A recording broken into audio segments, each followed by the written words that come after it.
If you've ever been disillusioned, disappointed, or discouraged in your search for love, and you know there has to be a better way to find the healthy, soul-filling love you've always longed for, then you've discovered the podcast for you. I know, as Ken's work personally has led me to find the love of my life. So here's your host of Deeper Dating, Ken Page. Hello, everybody, and welcome to the Deeper Dating Podcast. I'm Ken Page. I'm a psychotherapist. I'm the author of the best-selling book, Deeper Dating, and your host. And today, we're going to talk about how you can up-level your romantic attractions, which means up-leveling the people you meet and connect with, which means up-leveling your entire romantic future, which God knows means up-leveling the entire quality of your future life. And we're going to talk about two ways to do that not only lead you to healthy love so much more quickly, but heal your life in the process. And in this episode and every episode of this podcast, I'm going to share with you the greatest tools and insights that I know to help you find healthy, beautiful love in your life and keep it flourishing and heal your life in the process, because the skills of dating are the skills of intimacy. And those are the greatest skills of all for a meaningful life.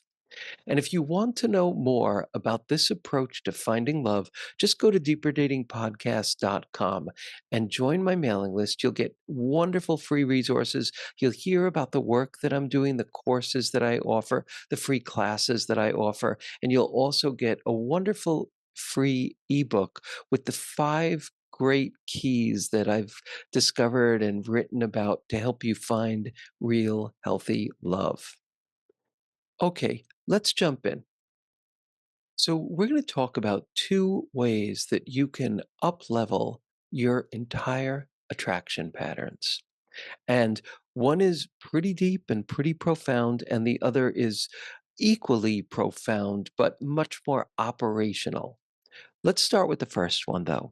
The first one is this kind of cosmic truth that the way that you are organized psychologically, the way that you live, the way that you act, the values that you have, the way that you choose to be inside yourself and hold yourself in the world, and the ways you see yourself profoundly determine who you're attracted to.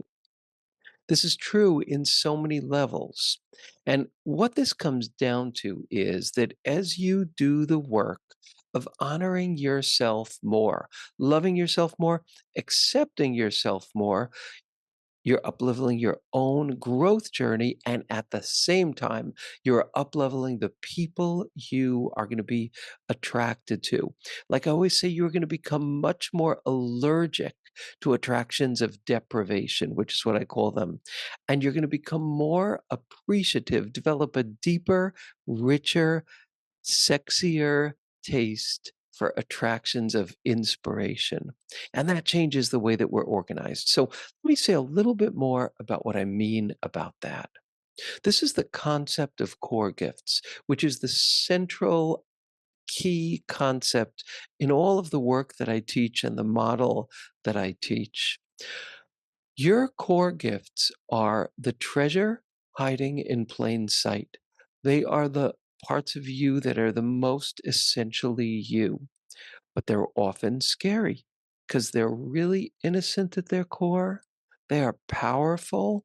They're innocent, so we can get shamed for them and have them stepped on and taken advantage of.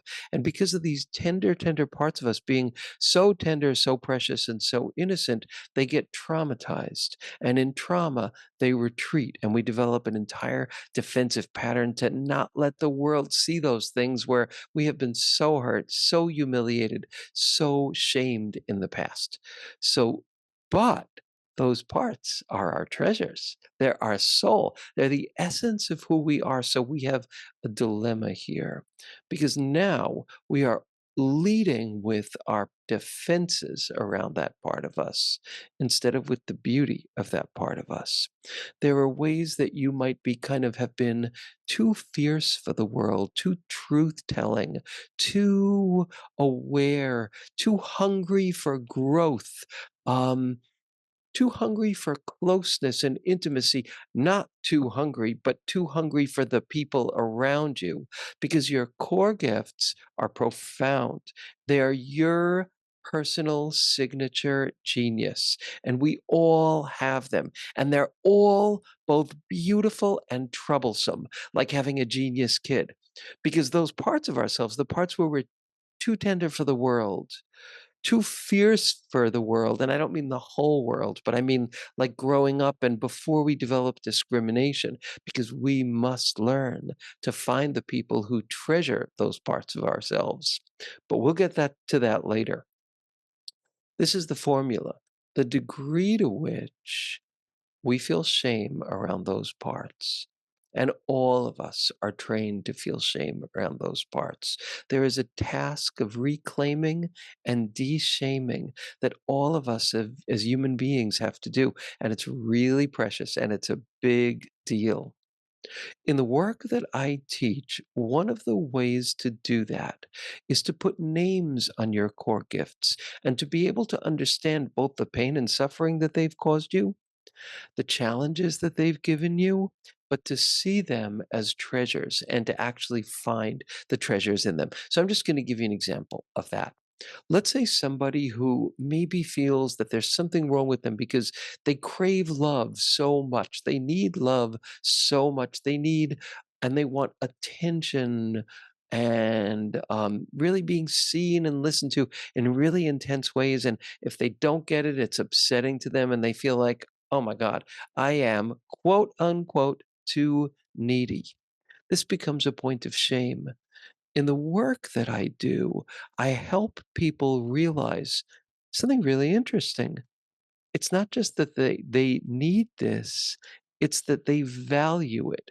Hence, they want to have it given. They want to give it as well. They want to see a world where this happens. Now, this is different than narcissism, where somebody just wants, and doesn't want to give back and has no need to give back. But most people who are doing their growth work, who have been ashamed of their sense of need shamed turns into neediness. Need honored turns into a way of living where we give and receive bigger quantities of love. Usually, people who have a deep need for those experiences of love, being touched, being seen, being appreciated, being listened to, have a profound capacity for intimacy. Their container for giving and receiving is bigger than a lot of other people's. If they don't honor that, they will lead stilted lives. When they honor it and they embrace it, that's the only time that they're going to start looking for people who can also honor that and match them. Because if they're ashamed of it, they're going to choose people who can't and try to change themselves and change the other person. The path to pain. That's what happens when we can't honor our core gifts. Qualities of sensitivity, qualities of generosity. These are just some qualities of truth telling. These are some examples of where the world has taught us that these are things to be ashamed of. Qualities of quietness, of tenderness, of boldness, of enthusiasm. All of these different qualities that we feel are like too much or too little for the world. We will be walking around hobbled until we find the beauty of these parts because they're who we are. They're part of the language of our mission of who we're meant to be in the world. So, in my book, in my course, in my intensives, we spend a great deal of time helping people name these qualities. But you can begin to know those qualities simply by asking yourself and noticing what hurts your heart and what fills your heart in your day to day life. And then thinking, what might be the gift here? But it's a complex process, and usually it needs mirroring from other people to be able to know this. When you identify and know and champion and dignify your core gifts, oh, your world changes. You stop living in a way where you're organized around shame and fear around those qualities, and you become organized around enthusiasm, honoring, appreciation, and expression of those parts of you. When you do this, you cannot help but lose interest in people that don't honor those parts of you. You can't help it. It's a process, but you ultimately have to get there. And you find yourself gradually more attracted to people who appreciate those parts of you. So, what it comes down to is if you are psychologically organized around protecting these parts, it will be much harder to find healthy love. When you can name them, claim them, and become organized around treasuring, loving, and expressing them and using them as a portal to your greatest self and the potential you have in this life, you're going to start being more attracted to people that love those parts of you. What happens then is it's like you have a spine. And that spine is your self honoring. You're honoring these parts of yourselves that are the most essentially you, even if they're iconoclastic, even if they're different, even if they're too whatever or not enough, whatever, you have learned the beauty of them. Like an artist who has to learn the value of what it is that they ache to create, even though they may not feel like there's a place for it in the world. That's what an artist needs to do. And each one of us are artists of our mission. And at the core of that artistry lie your precious core gifts. So, a creature that has a spine has an endoskeleton. That means that they can have a soft belly, they can have a soft front, they can allow the world to touch them, and they can be flexible. Creatures that do not have a spine have to have an armor. An exoskeleton. So, the more you treasure these parts of yourself, the more flexible you become, the more you can show your vulnerability, and the more you have backbone. Okay, so that is part one of this process.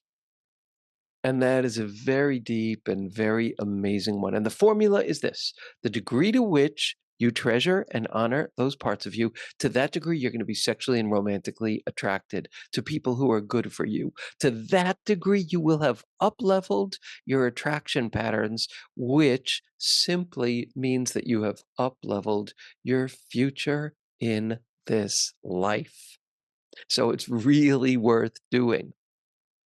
Okay, part two is knowing the difference between your attractions of deprivation and your attractions of inspiration. I talk about that a lot in all of my writing, my book, my intensive, my everything, and in the podcast. You can find lots of stuff about attractions of inspiration and deprivation. Just Google it or look at my podcast or read my book or take my online course. But the essential difference is an attraction of deprivation is one that is sexy because you almost get the brass ring, but you don't. The brass rings, safety, commitment, goodness, integrity, love. Those are like the brass rings in love. And attractions of deprivation are people who, for whatever the reason, can't really give that to you, but they almost can. So it's just so endless to try to get them to get it right. These are attractions of deprivation, and unless the person's deeply willing to do work, they're attractions that are going to lead to pain. An attraction of inspiration is where you're turned on by the other person's you want to be physically attracted to them too, of course, but you're turned on to their goodness, to the way that they have curated a life for themselves, to the way that they treat other people, to their creativity, to their imagination, to the way that they've curated their mind, their heart, and their spirit, as well as their bodies. These are attractions of inspiration, and they are a different animal. All of us have both circuitries coexisting in us. And we get to choose, but the world doesn't teach us that we have these two circuitries. So to us, especially when we're younger, like attractions of deprivation, just, yeah, they feel like love. I'm in love. So what else? And this is almost working. Maybe I can get it to work. It makes a lot of sense, but it really doesn't because we are not trained to up-level our attractions, to cultivate wisdom in our attractions. We cannot force our sexual and romantic attractions, but we can educate them.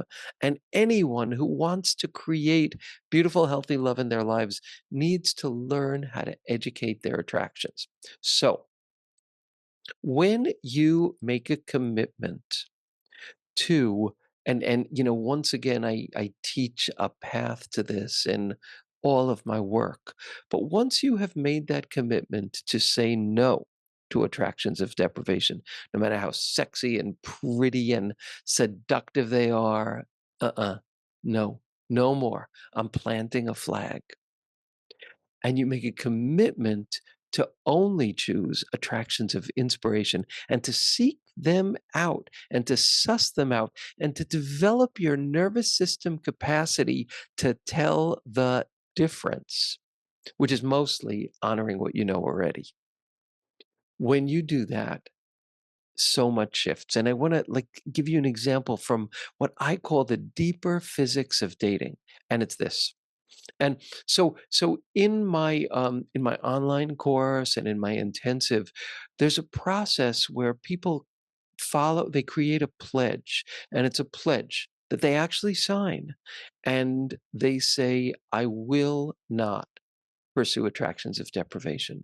And I will passionately and enthusiastically pursue and nurture attractions of inspiration. I make this commitment. When they plant that flag, when you plant that flag and make that commitment, and there's an episode of the podcast where I teach you how to do that and I give you the pledge. When you make that commitment to stop pursuing attractions of deprivation, like an absolute commitment, I don't do those anymore.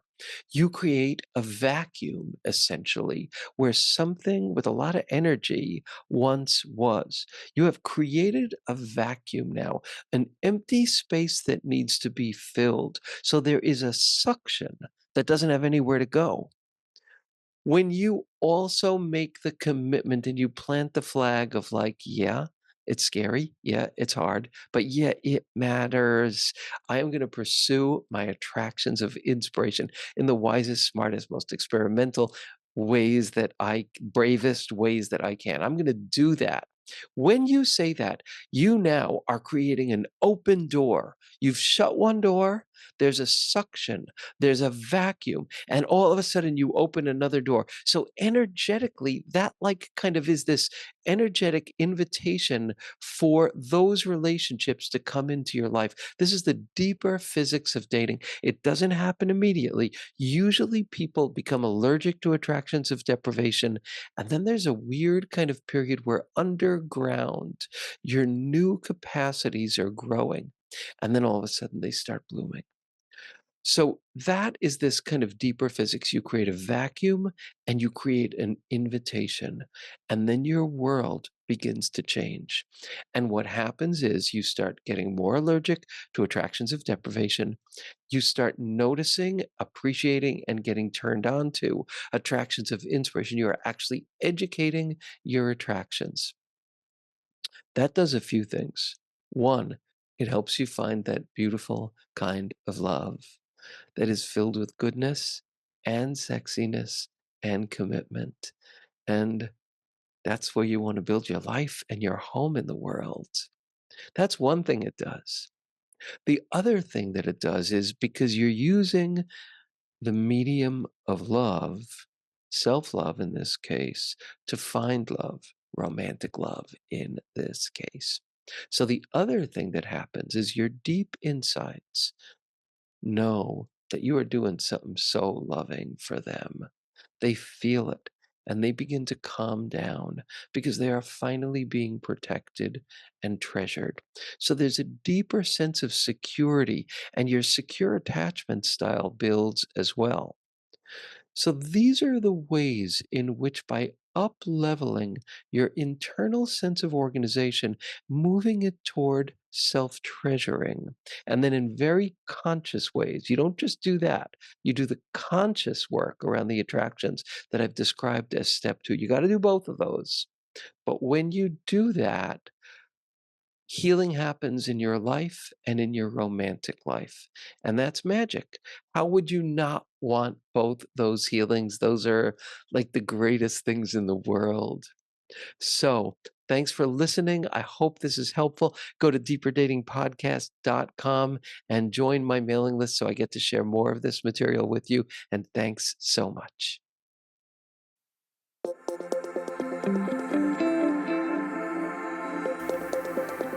And that's it for today's episode of Deeper Dating. Be sure to go to deeperdatingpodcast.com as Ken has a few more gifts for you. Then join us on the next episode.